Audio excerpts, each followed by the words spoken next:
Naval warfare is nearly as old as the concept of war itself, as ground troops have no other way to cross large bodies of water than by ship. In a battle at sea, there are four basic modes of attacking the enemy. They are the ram, the artillery, the mine, and the torpedo. The first method, ramming, was perfected by the ancient Greeks more than 2,000 years ago.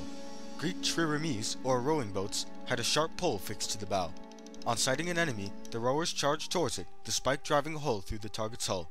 The enemy ship would begin taking on water immediately and sink. The second method, artillery, was not developed until 1500 years later. The first use of gunpowder as a weapon appeared somewhere in the 12 to 1300s, and it wasn't long before it appeared on the water. In the mid-14th century, the British Navy constructed the first vessel to ever carry a mounted weapon, Christopher of the Tower. Instead of an armored bow to plow through anything in her way, she had a single cannon at the top of her rigging. It was fully operational and could rotate in any direction. The idea spread quickly, and within 100 years, every warship to leave the harbor had several cannon mounted on its deck. Ships were soon valued based on how many guns they carried, rather than their speed or how much cargo they could hold. Another 400 years passed before naval warfare hit a wall. The first warships had wooden hulls, but in the late 1800s, ships began to be plated with iron to protect against cannonballs. The American Civil War saw a clash between the first ironclads, the USS Monitor and the CSS Virginia.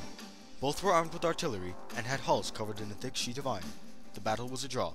Both sides suffered several hits, but neither one could sink the other. Options were running out.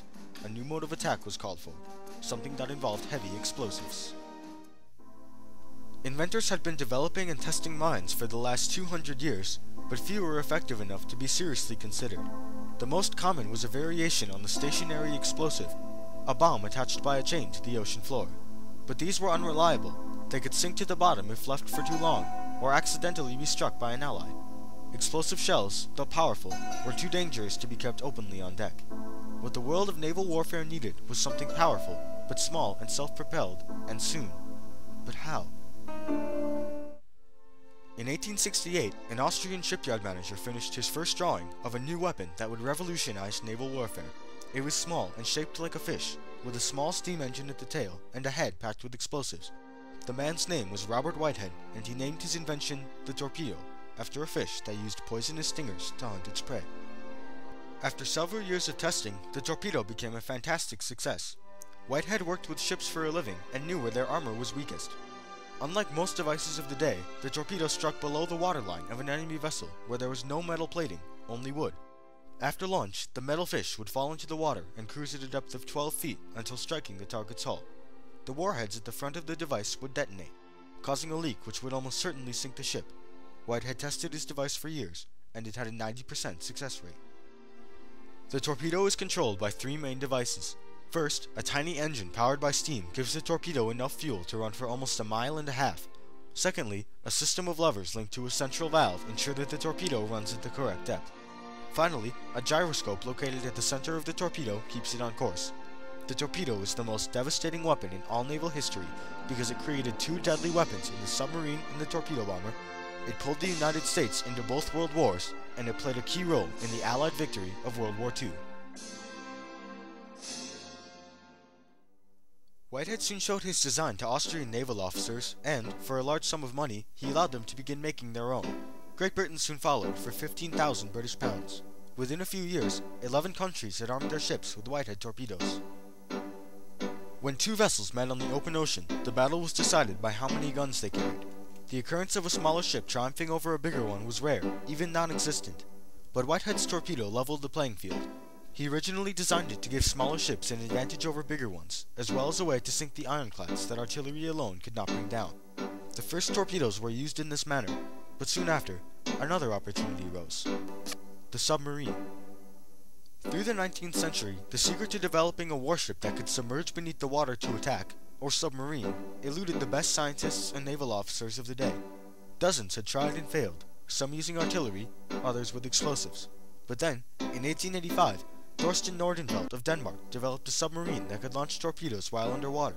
With its new weapon, the submarine became a deadly undersea predator, and without even knowing it, Whitehead had changed the course of history, as after the introduction of the torpedo, submarines have since been invaluable scout, attack, and defense tools, able to sink a full-sized battleship without even being detected. The perfect weapon. On June 28, 1914, the Archduke of Austria-Hungary was assassinated, and World War I began. Germany, allied with Austria-Hungary, decided to attack Great Britain. As Britain was an island, the Germans' best method of attack was to develop their own naval force, which they did. By the start of the war, Germany had a fleet of 20 Unterseebooten, submarines more commonly referred to as U-boats, and soon declared that they would attack any Allied vessel upon sighting and without warning. On May 7, 1915, however, the Germans made a disastrous mistake. At 2:20 p.m., the U-20 sighted a cargo ship while patrolling the English Channel, and its captain, Lieutenant Schwager, ordered the attack. The U-20 launched 2 torpedoes and scored 2 direct hits. The ship went down. Unfortunately for Germany, the ship was the HMS Lusitania, a passenger ship from Great Britain carrying 159 American citizens. More than 3/4 of them died. All across the US, patriots screamed to attack Germany and get revenge for the Lusitania's American passengers. Soon after, America did just that, and entered the Great War. The addition of American reinforcements was invaluable to the Allies, providing hundreds of thousands of extra troops for support. With the help of Uncle Sam, the war was ended less than 2 years later. The submarine was not the only instrument of war that benefited from the torpedo. In 1903, the first airplane was invented and used as a scouting device during World War I. The bomber was developed soon after. First, the level bomber, which dropped its heavy payload on the target from a great height. Next, the dive bomber, which dove in close to the target and released a single high-powered explosive. While great for land targets, however, the bomber was comparatively poor against those in the water.